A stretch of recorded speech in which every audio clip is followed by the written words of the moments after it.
नमस्कार, आप सबका स्वागत है यूएनएन मीडिया पे और मैं हूं आपके साथ खुशबू सिंह।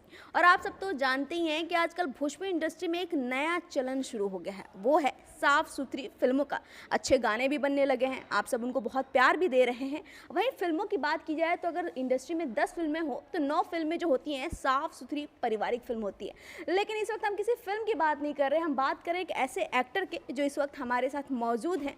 वो जब से इंडस्ट्री में आए, उनको इंडस्ट्री में आए 12 से 13 साल हो गया और उन्होंने एक नया मुहिम तभी शुरू कर दिया था कि मैं करूंगा तो साफ सुथरी पारिवारिक फिल्म करूंगा, नहीं तो नहीं करूंगा। जी हाँ, मैं बात कर रही हूँ शुभम तिवारी जी का, जो इस वक्त हमारे साथ हैं। और मैं पहली बार तो उनका स्वागत करती हूँ हमारे चैनल यूएनएन मीडिया पर। सर, कैसे हैं आप? नमस्कार, यूएनएन मीडिया देखने वाले तमाम दर्शकों को शुभम तिवारी का बहुत बहुत प्रणाम।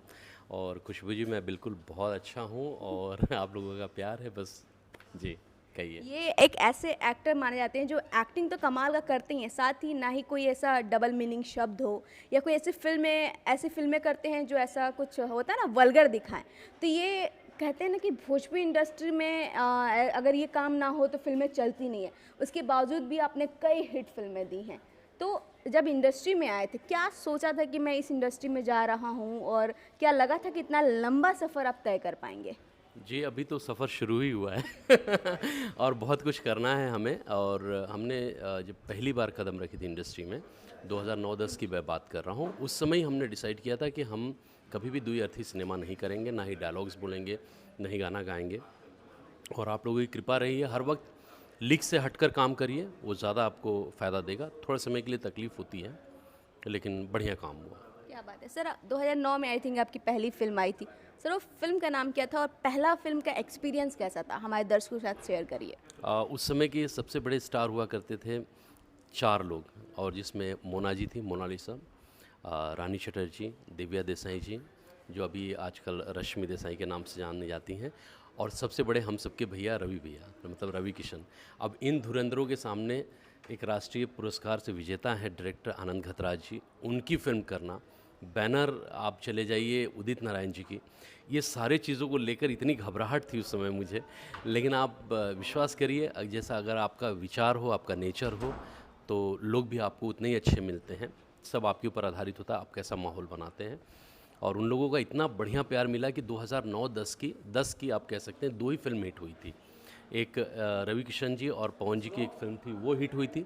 और एक शुभम तिवारी और रवि किशन जी, मतलब रवि किशन शुभम तिवारी जी की पिक्चर थी, वो हिट हुई थी। और मुझे उस बात का मतलब इतना प्राउड फील होता है, अच्छा लगता है कि हमने अच्छा सिनेमा दिया। क्या बात है सर, बहुत अच्छी फिल्में दी।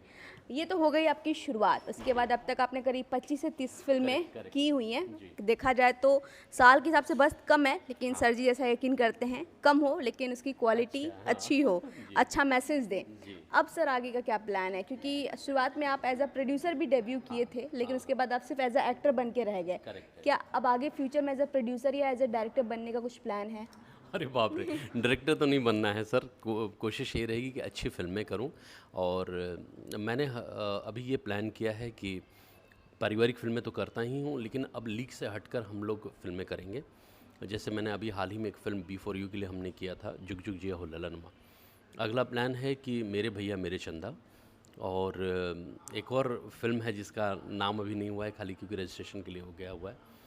तो हम अब कर रहे हैं कंटेंट सिनेमा, जहाँ पर अच्छे सिनेमा होंगे, लोग देखेंगे अपने परिवार के साथ। आपको ऐसा लगेगा कि हाँ, ये फ़िल्म मेरे लिए बनी है।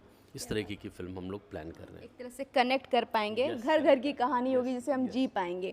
तो ये हो गई। करेक्ट। आप, मैं बता दूं कि ये साथ में एक बिजनेसमैन भी हैं। तो सर अपना बिजनेस, क्योंकि हम लोग अभी कुछ देर पहले बात करते, सर बता रहे थे कि मैं इसके अलावा ये मेरी जिम्मेदारियां हैं। जी। तो दोनों सर कैसे मैनेज करते? क्या ये भी वजह है कम फिल्में करने का कि सिर्फ आप कंटेंट देख के ही फिल्में करते हैं और वो तो मैनेज हो जाता है? जी, एक्चुअल में मैं कंटेंट देख के ही फ़िल्में करना पसंद करता हूँ, इसलिए मैंने कम फ़िल्में की हैं। लेकिन मेरी फ़िल्में के टाइटल से लेकर और फ़िल्में तक सारे आपको बिल्कुल अलग लगेंगे। ऐसा लगेगा कि आपको एक पारिवारिक फ़िल्में देख रही हैं आप, इस तरीके से। अब रही बात मेरी बिज़नेस की। बिज़नेस की मैं एक्सपोर्ट इंपोर्ट के, मेरे फ्रूट्स एंड वेजिटेबल का बिज़नेस है। और बीका जी आप सभी जानते हैं, एक स्टोर है, वो उसका भी मेरा 1-2 स्टोर हैं। तो हम लोग ऐसा नहीं है कि मैं बिज़नेस को पहले प्रायोरिटी देता हूँ और इसको नहीं। अच्छा सिनेमा मिलेगा तो मैं ज़रूर करता हूँ और इसलिए मैं स्क्रिप्ट पे पहले मेहनत करता हूँ और फिर लगता है कि ये सिनेमा मुझे करना चाहिए तो फिर मैं वो सिनेमा करता हूँ। ये तो बता दिया शुभम जी ने कि इनका आगे का गोल है कि भैया मैं अच्छी फ़िल्में करूँगा।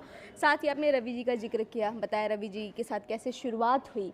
अब क्योंकि रवि जी की थोड़ी-सी दिशा बदल गई है जी। और हमारे बात करें भोजपुरी इंडस्ट्री की तो बहुत से स्टार हैं जिनकी दिशा बदल रही है, समझ रहे हैं दूसरी इंडस्ट्री में जा रहे हैं। तो ऐसा कुछ शुभम जी प्लान कर रहे हैं कि नहीं कर रहे हैं? नहीं, अभी तक ऐसा कुछ नहीं है।